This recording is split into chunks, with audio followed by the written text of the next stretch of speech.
Hey, this is Jon Johnson with Gabriela Cernas-Frantz, and this is the Mortgage Market Mastermind with our special guest today, Sean Miller. Thank you for having me. Nice to have you, man. Here's some Florida data. So we just looked at national and then regional, and guess what? It changes even from different places in Florida. Okay. So median list price, of course, Miami is dominating around 600K. All the other counties around 400 to 445K. Median list price, you have seen increases. Miami's up 25%. All the other counties around 12%. Then you also have active listing count. Tampa, Florida, 118% versus last year. Yes. Yeah. 89% in Jacksonville, while Miami's only around 22%. So we're really leading calls when it comes to more homes on the market. But once again, that's the news headline you'll see is, we have doubled inventory. But when you look at the actual days on market, 51, 54, 57, Miami 61, it's nothing that's, it's still, I remember when we got to 2 months, like a couple years ago, when we dropped from like 4 months inventory to 2 months, every single real estate agent, every single lender was like, 2 months inventory, this is crazy. Yes. It's so low, homes are going so fast. But now that we're going up and we're still less than 2 months, everyone's, trying to make a cry towards the other way. Yeah. But overall, what do you get from this? What are you feeling from this, Sean? Yeah. Well, again, I love to see things normalizing. Yeah. Yeah. I mean, it's just, it is encouraging because, watching, the rates continue to go up throughout the year has been a little bit of a depressing drag. Yeah. Now like seeing some improvement over the last week has been nice. Like I brought up before, having clients that are able to get their offers accepted. That's the most important part. It's important. Yeah. I mean, because I had a client that was looking. I pre-approved him back in January, couldn't find a house. He now resurfaced. I had pre-approved him back then, and I went into his old file. I had 2.875 rate back in January. Yeah, it's different. He called me. He's like, "Where are rates now?" And this is like a week or so ago.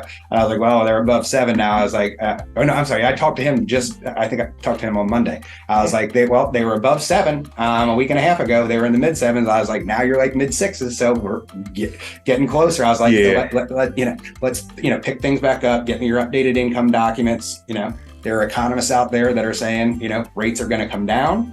There are other economists saying that, we may not have seen the height of them. I'm personally thinking, I'm hoping just like the housing market's normalizing, I hope that the interest rate market is normalizing. You got it. I'll make one more comment about renting. I feel like renting is for the rich. I had some buddies who were renting and they were doing very well renting, but guess what? They were in finance, they were in New York, they were making $300K a year, and renting to them was absolutely nothing, and they were able to use all that money in the stock market because they have a degree, master's degree, etc. when it comes to finances. But if you are someone who is just renting and you're barely able to make ends meet and savings and things of that nature, the goal, in my opinion, is to try to buy something. If it's not a home, then it's a mobile home. Try to buy something to where you're not renting, because guess what? When you're renting, that's what 100% rent. You're at the that's 100% interest that you're paying. And you're at the mercy of your landlord. So I was at an event last night, and I was talking with a lady, and she said she was talking with her client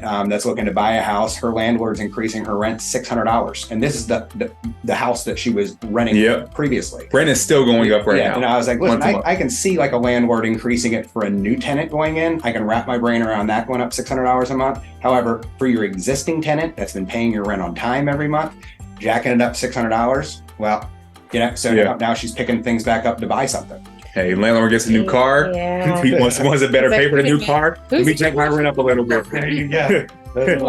Exactly. I guess not funny, but yeah, that's the way it goes, though. I think we kind of laugh a little bit about it because it's just uncomfortable to hear that somebody would do that to someone. Yeah. Especially when they've been a good tenant and hopefully they're taking care of the home that they're renting as well.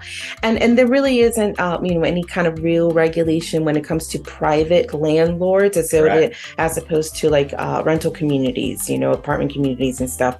That is not the podcast that we have where we talk about that kind of things, but it is something we're worth noting that the reason why somebody can do that is because there isn't anything that says they can't.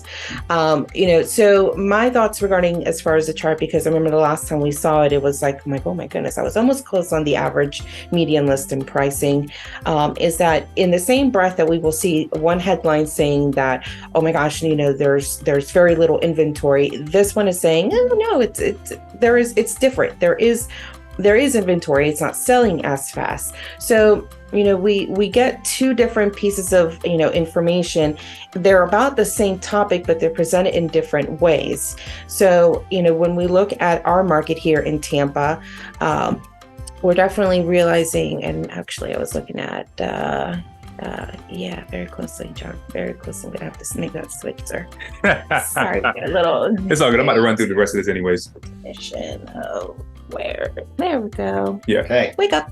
Yeah, we're going to speed this through. Yeah. So, really kind of to finalize, like as far as like when we're talking about median days in the market, you're right. We're still in a seller's market, even if a home is on the market for quite some time.